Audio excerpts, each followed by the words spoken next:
Salut à tous, c'est Examino. Aujourd'hui, c'est un nouveau type de vidéo, c'est un nouveau format de vidéo.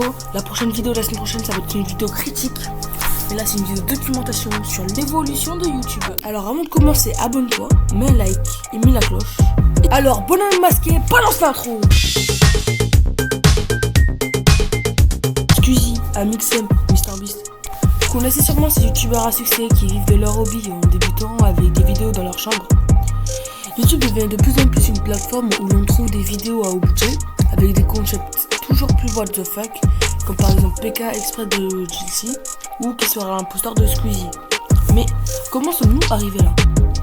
Dans cette vidéo, nous allons voir l'évolution de YouTube et les acteurs principaux qui ont permis l'évolution de cette plateforme. Créé en 2005 puis racheté en 2006 par Google, YouTube voit le jour, mais aussi la toute première vidéo de YouTube, Me at the Zoo, comptant plus de 300 millions de vues aujourd'hui. Au tout début de YouTube, YouTube était plus utilisé pour envoyer des vidéos assez proches que pour créer des divertissements. Mais il y avait déjà des vidéos, par exemple David After Dentist, qui fut populaire. Stay in your seat.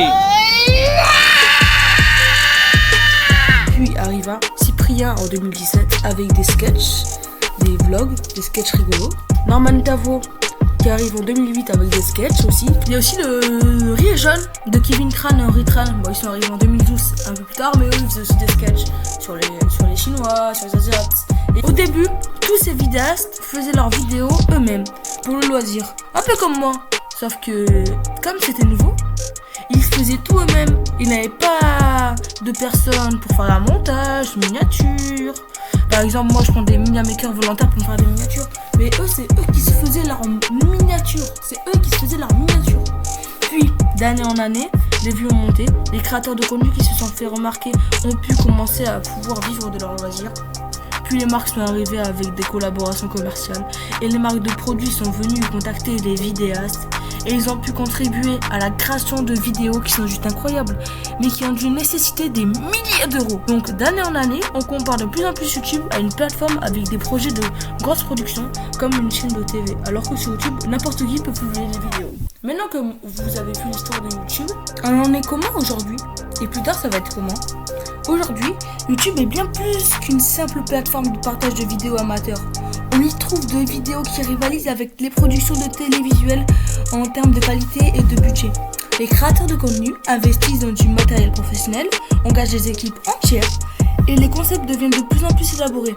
On a vu émerger des émissions comme PK Express de JC et qui est l'imposteur de Squeezie, ou encore 100 youtubeurs enfermés 24 heures dans un cube de MrBeast, qui n'a rien à envier aux productions de grandes chaînes.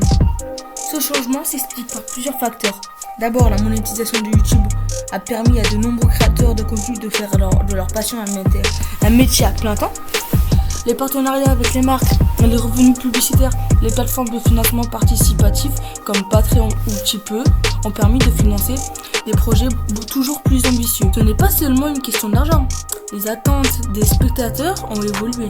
Avec l'abondance du contenu disponible, les utilisateurs cherchent des vidéos plus divertissantes, plus impressionnantes et plus originales. Les créateurs doivent sans cesse innover pour capturer leur audience. Cela pousse YouTube à devenir un véritable écosystème où amateurs et professionnels se côtoient, chacun apportant sa pierre à l'édifice. De nouvelles chaînes YouTube se créent avec des thèmes qui sont beaucoup plus variés, comme par exemple les youtubeurs critiques qui du jour au lendemain sont apparus pour dénoncer et donner un avis critique sur des dramas entre influenceurs afin d'éviter les fausses accusations, la haine et la diffamation. Et demain, la question qui se pose maintenant c'est vers où se dirige YouTube? La plateforme continue d'évoluer à un rythme incroyable et voici quelques hypothèses que je pense et que je vais vous partager pour le futur de YouTube. Numéro 1. L'interactivité accrue.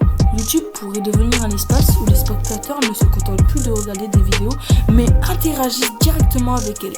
Des formats où le public choisit la suite de l'histoire, ou même des vidéos en direct où les spectateurs peuvent influer sur ce qui se passe à l'écran.